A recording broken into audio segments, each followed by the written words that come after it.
What is going on, everyone? My name is Boit and I am back with some more Age of Mythology, the extended edition action. This is episode 3 on my Road to 2K series, where I attempted to get to 2000 rating on the extended edition. We are now 1800, which is super exciting. I spawn in on the map Alfheim with a Chinese god, and like we know already, I've got no idea what I'm doing. I still haven't worked it out. I'm getting better, but generally I'm doing something pretty inefficient with the Chinese race. This is always kind of important for me when I'm trying to explain things, because what I'm trying to say with most of these games is it doesn't really matter what you do. So long as you play efficiently, you can kind of get away with anything at pretty much any level up to 2K. That's kind of why I'm doing this series. Anyways, my kind of build order that I'm going for here is very Greek based. So Greek like to go 5 villages food, 3 villages wood, 3 villages gold, the rest food in advance. So that's kind of what I'm going for here. I reckon I could tweak it a bit better, try and get 4:30 instead of 5 minutes or whatever I get here. The villagers gather a little bit slower than normal, so it can be a little bit difficult. I do grab a garden in the archaic age. I'm kind of doing this as a bit of a tester. I want to see if it's worthwhile grabbing gardens early in order to afford any myth units. I feel like the Chinese myth units are very strong. They feel similar in strength to Egyptian in terms of like Sphinx and stuff. They do a lot of damage. So I think I just was like a little bit of favor here instead of going full Greek military. So I don't think it really matters. I feel like if you're going to do this, you need to really go gardens. But yeah, just the one garden in this game. I go through Huangdi as well because of the Call to Arms, sorry. Very, very strong. Essentially can make an early attack do so much damage. It's so hard to defend against. I go for an Immortal early so I can deal with his Cyclops because he's gone through Ares. I also send my Scout Cavalry a little bit early. I feel like he dealt with it really well just by using his villages to fight it off. But generally, this early attack can do a lot of damage. Do a little bit of micro so that he can't pick up my cavalry and kill them. Generally speaking, with the Cyclops, it's actually kind of better to focus fire the hero, but he doesn't do that. And my Terracotta Soldier comes through and we start bashing down the Cyclops and it's totally fine. And I start pumping out essentially just archers in order to deal with this. Use my early Call to Arms and my army gets huge. You can see both of those scouts get converted. I get an extra Terracotta Soldier, and I think I may have even got an Immortal as well. So many free units so early in the game, and I'm just trying to push in, deal as much damage as I possibly can to this player and see where I go from there. I do manage to get that Cyclops there in the end as well, which is very, very exciting. I don't know if this is a good thing or not, but it really seems like I'm promoting aggressive play. A lot of people in this game tend to play very defensively, especially some of the top players. It's definitely not the only way to play this game, and you can definitely beat anyone with aggression. The reason why I do it in these low-level games instead of going for that late game is simply because it's so strong against lesser players. So sorry if you're not seeing those late game games. When we get to a higher level, I'm sure we'll bump into some players that can deal with the early aggression. But until then, hopefully you can learn something from these. For game 2, I roll Kronos against Gaia, and you know what that means? I'm rushing. If I see a Gaia player, I'm getting in there and I'm doing as much damage as I possibly can, as early as I possibly can, so that they don't get that boomy economy which you can't deal with. If you let a Gaia player boom, it's always going to be lights out. There's nothing you can do. This is a super interesting game for me. I go for the hunting dogs, hunting dogs 4-minute advance time. So it's sort of like the Kronos Rush, where you go 5 villages onto food and then you advance, but get 1 extra villager so you can go 2-2-2, keep your economy going while you put pressure onto the opponents. There's nothing better than that. So essentially the build is 2 villagers food, 1 villager wood, 1 villager gold, or 2 villagers gold. So you wait until you have basically 100 wood in the bank, and then you chuck up the temple. I feel like I did it a little bit wrong, but maybe I didn't. I don't know. The village is a little bit, the food's a little bit late. I should be advancing now. The temple's a little bit late as well, so there might have been something not quite right with the build order, but the general gist is there.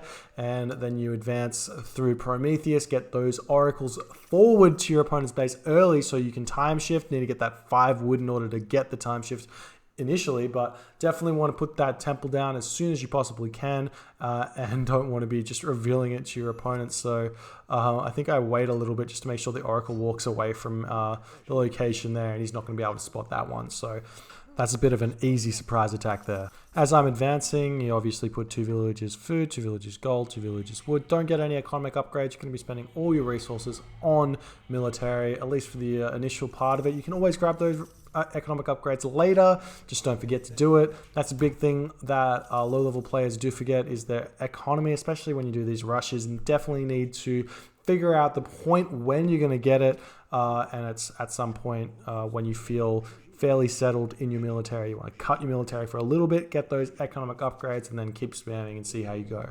When you hit the classical age, use that valor on your oracles, and then you can start bashing away at stuff. It's really not the strongest thing you can do generally. I see some Uranus players go valor on oracles at 430 and try and put some damage on, but really you're better off saving that valor and using it on Terma and Mermillo and a civilian. Get so much more out of it normally, but if you're rushing, definitely use that valor early and do as much damage you possibly can while they're still in the archaic age. Also, you want to be time shifting your counter barracks as close to them as you possibly can, so it's where your Promethean is. Mine's a little bit far away, but it's totally fine. I'm going to start spamming those Mermillo, and start putting the pressure onto their gold mine. I need to find that, kill off what I can, and start looking towards finishing this game. This guy gets pretty ballsy here. He sends some civilian units out of his base when you're getting rushed to hunt. Generally what happens when you get rushed, the easiest way to defend is just to move your villagers back into your base, eat some berry, eat some goat, get your forces together, and then when you have some army, then move out. There's nothing wrong with hunting a little bit later in the game. You know, if you get pushed off the hunt, you can always come back to it. There's no problem there. Unfortunately, this guy loses a civilian villager there, and I can put some more pressure onto him while he's not gathering food. I'm not 100% sure why I use deconstruction here on the barracks. Maybe I feel like I can put more pressure on if he has to rebuild it. But in hindsight, probably should have just saved it, used it on a watchtower. Deconstruction is such a strong god power, but I feel like I wasted it here a little bit, but maybe it didn't matter. Generally, the idea with leaving your army close to your opponent's military buildings is that when they spawn, those military units can get picked off instantly, and then you don't take any losses. Now, once they start getting army, you want to start searching for villages and leaving those locations alone, because they stop being good points to fight at, start being bad points to fight at, because they get the defender's advantage there. So I go for a little scout around, try and find some villages.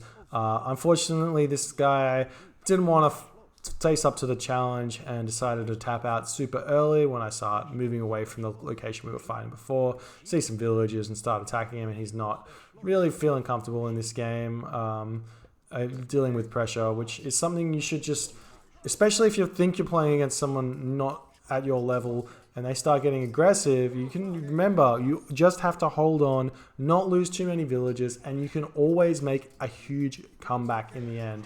Unfortunately, this guy is not microing his Terma very well, and my Terma can pretty much pick off his.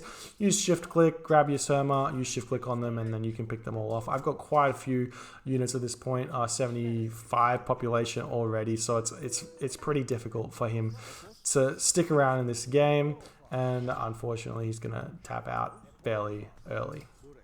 Like I said, if I'm Gaia, or even anybody focusing a Kronos rush, I'm never moving my civilians out of my base. I move back into my base. I play as defensive as possible, get watchtower upgrades, and just try and hang on and let my economy do the work. The next game results in an instant resignation. I don't know why people do this. I'm sure there is some sort of achievement thing that encourages this, which is stupid, but if you could not, that would be appreciated. Sad face. I roll Gaia against Ra on Midgard. This is a great matchup for Gaia. This is one of those few matchups where you're like, hey, this is awesome. Not only that, I run into a super old friend. This guy I used to play with back in like 2009 or something, 2010 on the old ESO servers. This guy, super cool dude. So great to have a game against him. Anyways, let's give this one a go. Atlantean on water is somewhat difficult because you have to kind of have some idle town center time, and you have to sort of chop wood in a particular way and make sure you get everything out in the right order.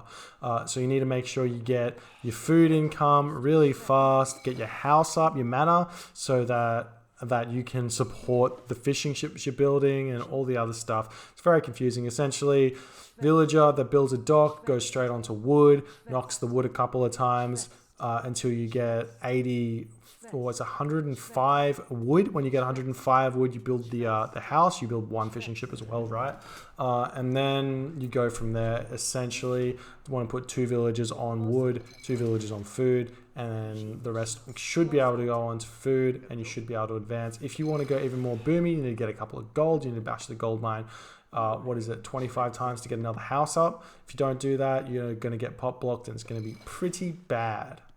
So I do the later advanced time. I go through Oceanus. There's not really any other god to go on this map. You get that access to servants, and you get access to the plant god power, whatever that's called, which basically is a free kill on a trireme or something, which is absolutely sick. Basically, bolt on a trireme is something just you don't want to pass up.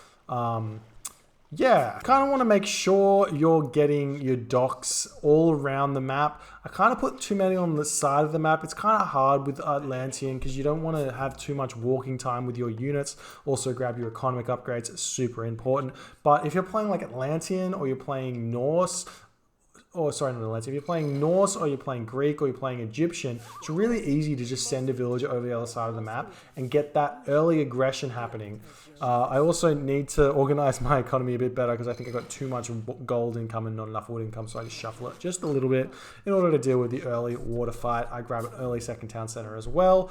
I think this is a little bit cheeky and maybe not optimal, but felt like I should do it and go from there.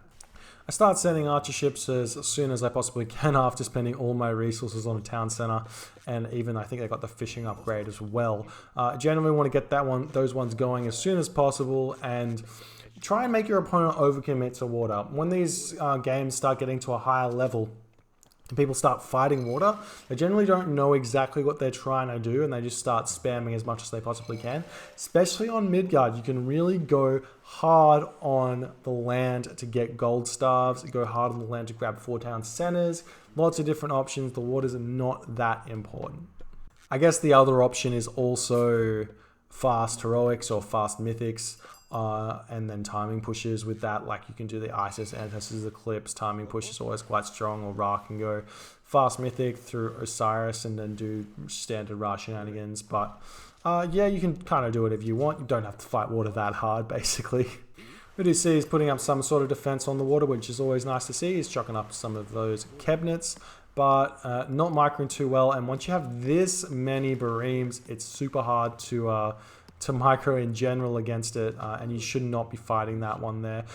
Basically, water fights all come down to numbers, so if you have more numbers than your opponent, it's generally easier to micro, and you can generally take easy wins there if you can basically just count them or select how many he has and then select how many you have and then fight, or just judge it based on the mass of the units.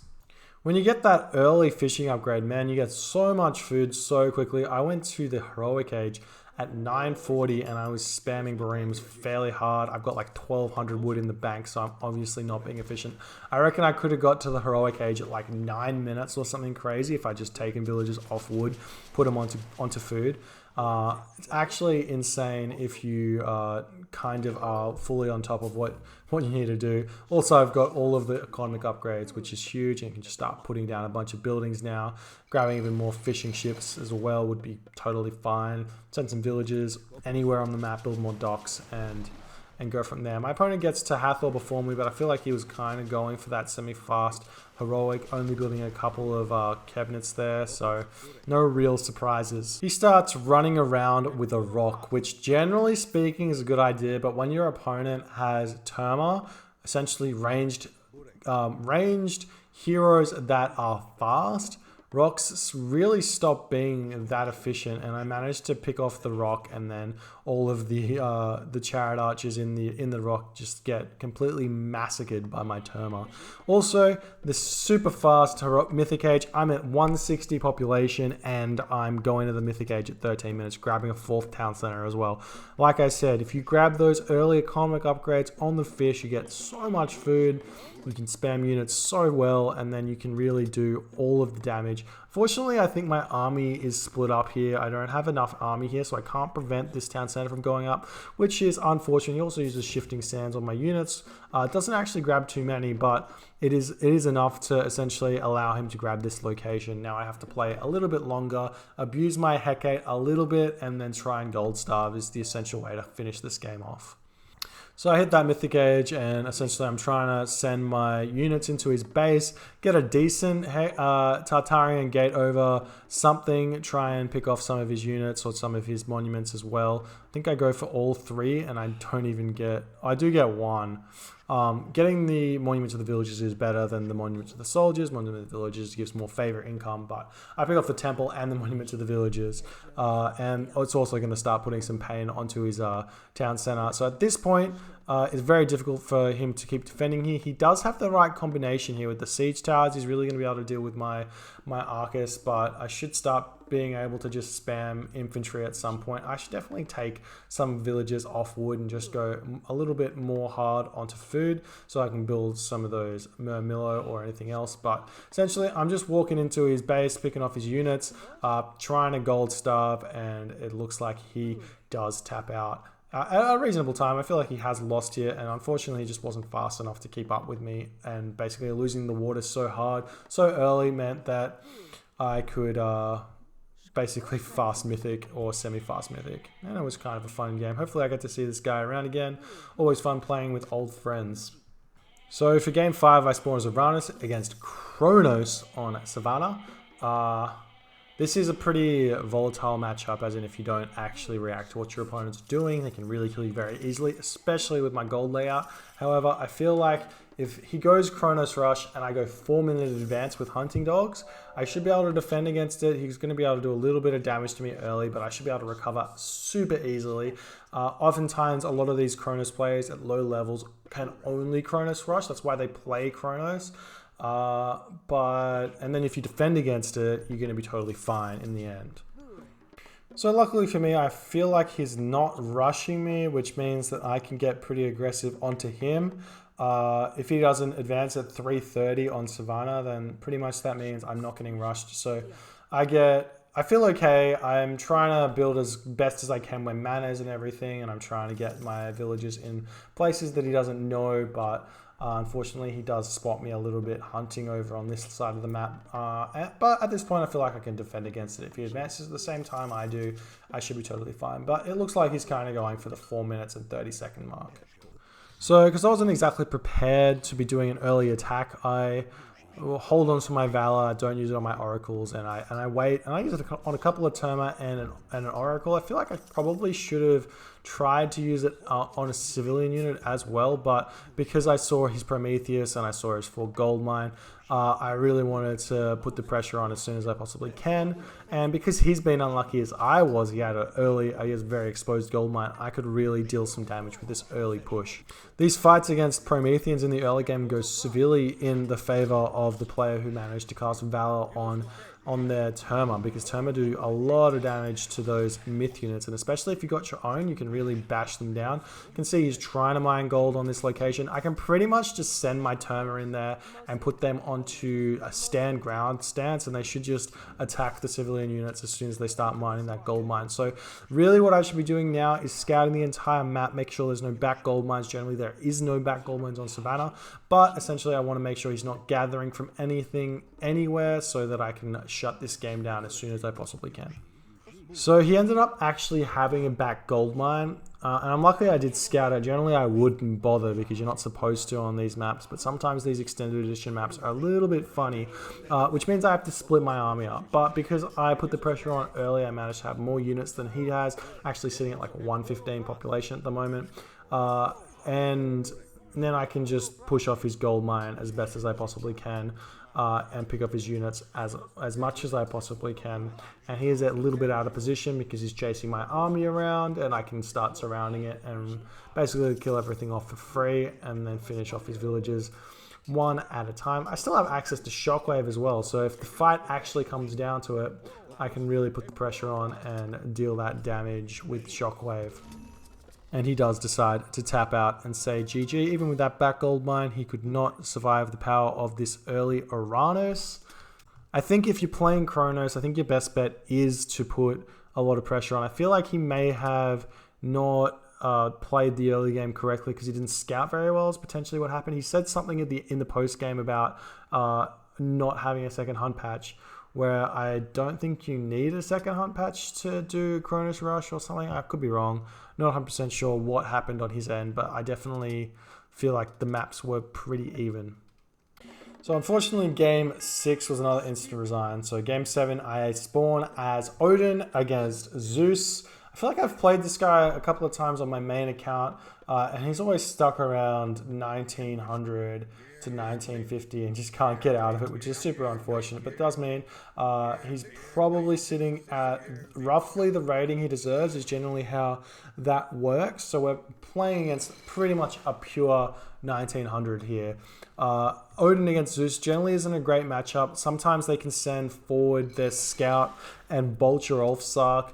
And generally the response to this is to build 2 Ulfsarks to start with, but then they can bolt one of your villages if they see the double Ulfsark. So you have to hide the second Ulfsark, and it really delays you quite a bit because you hide it like in a tower or something, and then you ungarrison it, or you go scout around with it and grab some pigs and maybe bump into his scout and he bolts it that way, or I don't know. It's a bit of a nightmare matchup against that early bolt and against like an Athena rush on the water, but he doesn't bolt it, he doesn't get there in time. I get a pretty nice map, and I can go for a little bit of a boom here. So generally speaking, you can, if you put 2 dwarves onto gold early, you can start really pumping water super hard. So I actually have two dwarves gold, and then I think I go 5 gatherers onto wood or something like that, and then some more dwarves, and I put dwarves onto food. And you're aiming for about 430 with quite a few fishing ships. I'm not sure exactly what it is, but you generally, it can be pretty boomy, and then you have a fairly decent shot in the what do you call it, in the classical age. I really like this change for Odin, where when you build your temple, you get your free Raven Scout straight away.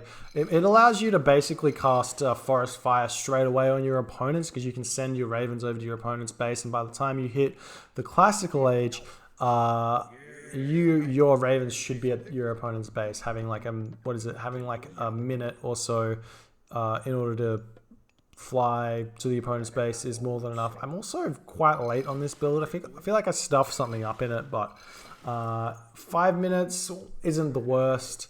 If he's up at 410, which is a nil strat, but nobody really does it, he can delay or stop my dock, because you should be able to get a trireme up to that dock by the time it gets up, but it's generally fine so long as you get the 2 docks up already. When you advance, leave very few villages on gold. Oftentimes I see Norse players oversaturate gold. 4 dwarves is totally fine, and as you're chopping wood in the classical age, you need to start slowly siphoning over those dwarves you have on wood over onto gold, so that it stays at a sort of even gather rate. The reason you need to do this is because there's so much wood you need to spend on things like docks, houses, and all the other niceties in life, like pickaxes and fishing ship upgrades, everything like that. I am going for 3 docks as well, just because I'm gonna have a lot of resources. I can start building Herser as well, so I can wall off the map and play fairly defensively. I haven't actually been able to find his wood, even after saying, oh yay, free Raven super fast, but that's totally fine. I can send my Valkyrie to my opponent's base as a backup, and then start putting a lot of pressure onto him. He goes through Hermes quite late, which really does make me feel like he wants to go semi-fast heroic or fast heroic into Skylar. He's building trireme though, so that pretty much alleviates any worries I have. As soon as I see a couple of trireme, I'm like, okay, he's not going for fast heroic.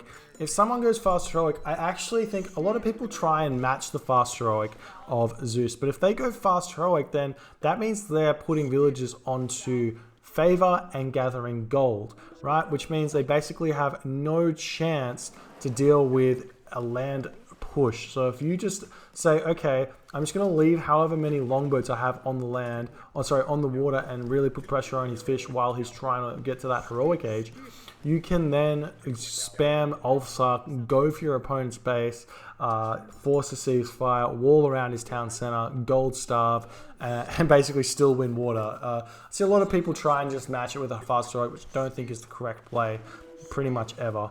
Anyways, we continue along with me destroying his land and his water. And once you do find yourself have significant advantage, don't just settle for that, right? Start pushing forward, grab sides of the map, send infantry onto both sides of villages, and start building military buildings on both sides, so that when the 10-minute mark comes around and his gold expires, you can start really punishing him, trying to move to that next gold mine. You can see here we've got a couple of Ulfsark now, so we're just going to slowly start moving to our opponent's base, start building closer and closer with our longhouses, so that once we decide to fully transition into the land, we're going to be very close to our opponents in military buildings and can start really putting pressure on and basically not having any sort of defender's advantage, basically equalizing that by getting as close to them as possible with our buildings. And we have a little bit of a micro fight here. You can see I pull a bunch of longboats back at once. I'm not sure if this is actually good or not. It would obviously be better to be able to pick which ship to pull back that's being attacked first. But I find sometimes if you pull back multiple ships at once, you kind of just have to see the trajectory of the arrows, and then you can pull them back before any ship actually gets attacked. That can be a nice thing as well. Also, there's no like pathing issue. You can pull them all back and then they all go straight back, and it can be fine. But I'm now starting to attack his docks with infantry units, and most of his triremes are falling.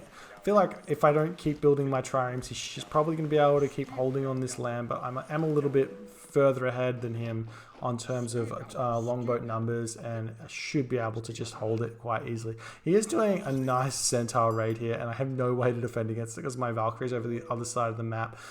Definitely when you play against anyone in Hermes or anyone who has fairly fast myth units, definitely leave a hero in your base in order to deal with that.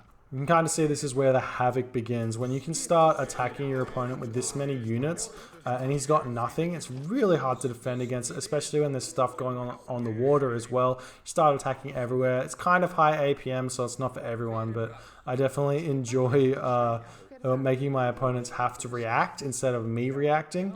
I chuck up a watchtower here. The idea is that I want him to stop chopping wood from that location there, which means he has to go over the other side of the map, and that might have forced the GG there. If that tower got up, it would have been quite difficult for him to get any wood, which means I can just spam more and more Ulfsark, and he's not going to be able to deal with that with any Toxotos.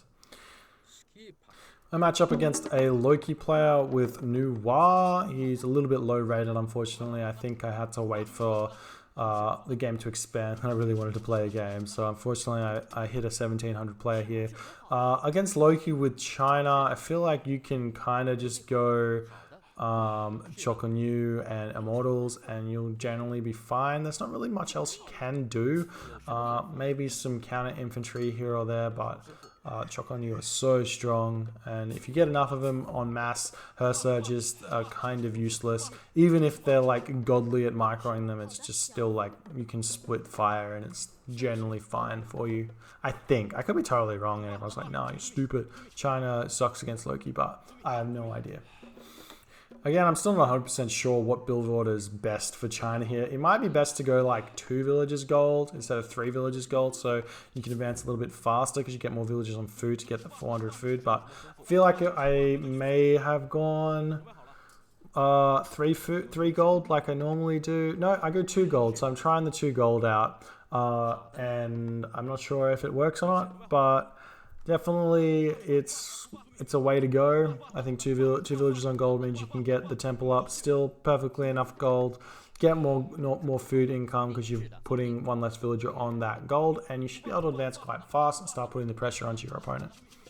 So I advanced through, again, Huangdi. I think it's just best, if you're playing any of the Chinese gods that have Huangdi, getting the extra military units is just too strong to pass up. If you pass it up for something else, it's like, why are you doing that?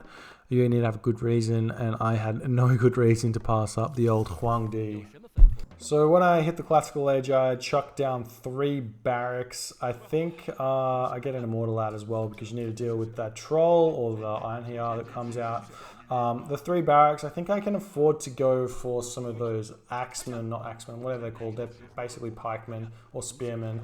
They're not really useful against Loki because he doesn't really build that many raiding cavalry, but I've got the food and I may as well build them because I don't have anything else. I should maybe just go 5 villages food and the rest wood and gold and just make Choconu, but this is totally fine. He does manage to catch me a little bit out of position here because I don't send my immortal forward and I also forget houses, which is a bit of a rookie mistake, but I think I should be totally fine just to keep spamming when I get that house up. Maybe I need to build 2 houses in this situation. If you ever forget, always build an extra house just to reset yourself, which I think I did do. Yes, so now I'm 55 and I just have to keep building houses and I should be totally fine there. My opponent makes a little bit of a mistake here in building his longhouses outside his base. If you're ever playing against aggressive gods like Kronos, Uranus, China, even Greek, building outside your base as Norse generally is a no-no because they can just, like here, they can just sit on your military buildings, and when they build, they die immediately, so long as they're watching, and then all the longhouses die and you have to rebuild them anyways. So just make sure if you're ever playing against an aggressive god, you make sure you get those military buildings inside town fire range so that you don't just lose units instantly. Unfortunately, I don't think you could just really keep up with my production. I think in general, Loki struggles against anyone that can produce fast. And I managed to just pick off a bunch of his villages on 2 separate locations. And I still have access to Call to Arms, which can make my units like increase in strength. He did have a nice gold mine spawn, so he could have defended quite easily. But unfortunately, or fortunately for me, he just couldn't keep up with my spam of units, and everything went well for me for there. And he comes in for this last little fight here. And I pretty much can just get my units into a ball and it's totally fine. Can move my Choconu around to the side, and I've got a couple of units even attacking his villages on that food line there. It's totally fine. Again, I think it's pretty simple for Loki against China. I think you can just sit in your base, get your hearses, make sure you put stuff into your base, your military buildings into your base, and at least then you should be able to hide and then come out with flaming weapons in order to defeat a Chinese army. Potentially that would work. My graduation game against a 1900 Isis as Kronos. So Isis is one of those gods that is super difficult to rush against because Isis gets access to monument protection, free towers, and then on top of that, Ancestors Eclipse. So it's super hard to put that early pressure on. I'm not 100% sure what I do in this game, so we'll have to wait and see, but I assume early second town center into some boomy play, and this one might go late. We'll see what happens. So I'm kind of going for a fast second town center here in the classical age, in the archaic age. So you can do a fast second town center later, so you go early classical age into the second town center while you're advancing. I think I prefer this one against Egyptian because there's really no way they can stop it unless they go for like a 4-minute priest pharaoh attack, and I got decent enough defense of my gold mine. I can surround that with some military buildings. It should be totally fine. I go through Prometheus because it's the only god for Atlanteans, and I've also got a really safe second gold mine. So this is going to be really nice for me. I'm going to be able to boom very, very freely I really generally have no idea what I'm doing against Isis Atlantean. He does actually even scout it out, but it's almost up, so I can just alt-S it, and it's going to be totally fine. Yeah, I have no idea what I'm doing against Egyptian, and he goes Anubis, which is funny. He's going to cast Plague of Serpents, but I can just move to a different location. Yeah, I end up against good Egyptian players. I end up just losing to some like Pre-Siege or something like that. So I'm the wrong person to ask, but in this situation, he's going Anubis, and I'm kind of totally fine with that. I can pick off those units with Prometheans or anything else, and I'll be totally fine. Like, the only thing I think I have to worry about against Isis in this game is the Anubites. So I cast a pretty wasteful Valor there in order to keep my villagers gathering from that food there, and then I get my Promethean to come around, and I think I keep that villager safe, at least for the time being. And then if I can get even one hero Terma over there, it's going to be totally fine. But it's definitely one of those things which is quite difficult to deal with. I set up shop with a mana so that if he comes back with his Anubite, I can just garrison my dudes into that mana and shut it down. I said it was hard to deal with, but 1 mana and it does not work anymore. The next step now is kind of trying to find something to do with my army. He's going pretty heavy on some weird units, whether these Kapesh. They apparently deal a fair amount of damage to villagers, but they get killed so easily. They're really quite weak units. He's also spent quite a bit on Anubites, so at this point I feel like I should be actually just attacking him. He did grab a middle town center, which is to be expected considering I went for my back town center, but I can simply grab my third town center now and I should be totally fine. I grabbed the I can't remember what it's called, but it's the cheap hero upgrade for Atlantean, where you can basically just like cost less resources to make heroes, and it's going to really shut down any more Anubites running around.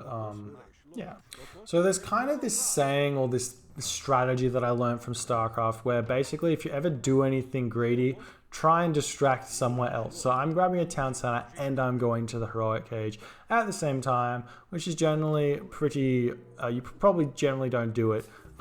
And to cover it up, I start attacking his base. I try not to do too much.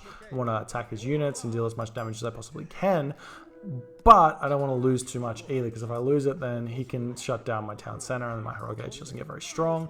I'm also sending a palace in close because I want to have destroyers in order to push into his base. He does go through Nephthys, which is going to be a little bit difficult, but I can pretty much just build a bunch of hero Terma. I've got 100 favor in the bank and a lot of wood as well, so if he decides to cast Ancestors, I'm going to be totally fine.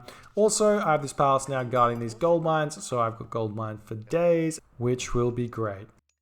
I'm still just trying to skirmish a little bit. He's got a bunch of priests out here. I'm not sure what they're for.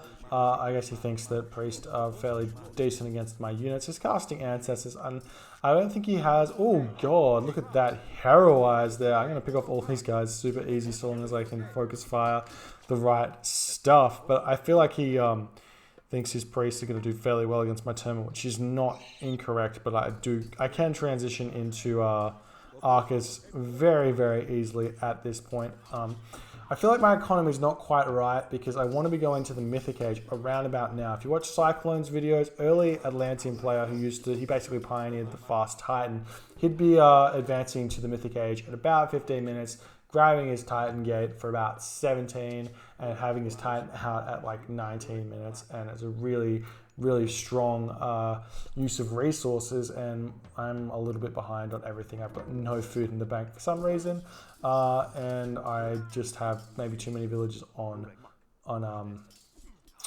wood, considering what I'm trying to build here. I'm trying to make a move into his base here and get closer and closer.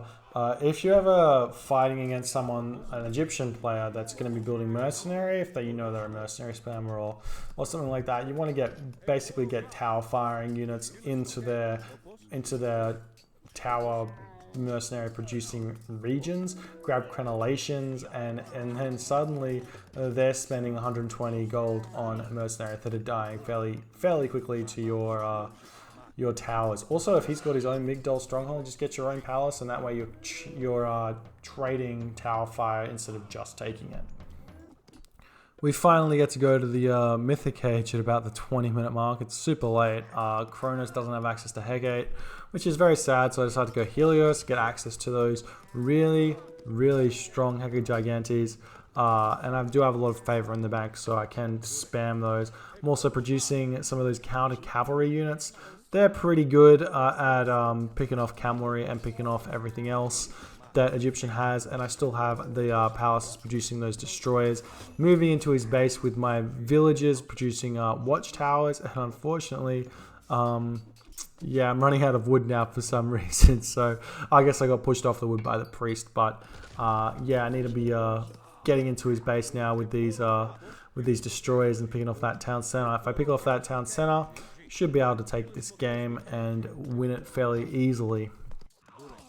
So I managed to make this push work very, very well. I'm spamming my Hecate Gigantes, and I can take his town center down with my destroyers, which is going to be great, giving me map control, giving me an extra 40 population over him. So he's only got 140, and I'll have 180. And on top of that, I'll have the extra village production if I need it. He does get through Thoth, and he does cast that onto my watchtowers, or my guard towers at this point. But it's going to be a little bit too late at this point. Seeing as he's lost that town center, it's very difficult for him to hold on to this game. So here's the big issue with this game. I pick off basically everything around this town center. I kill his Migdol, I kill his town center. I'm building my own town center, and he pauses the game.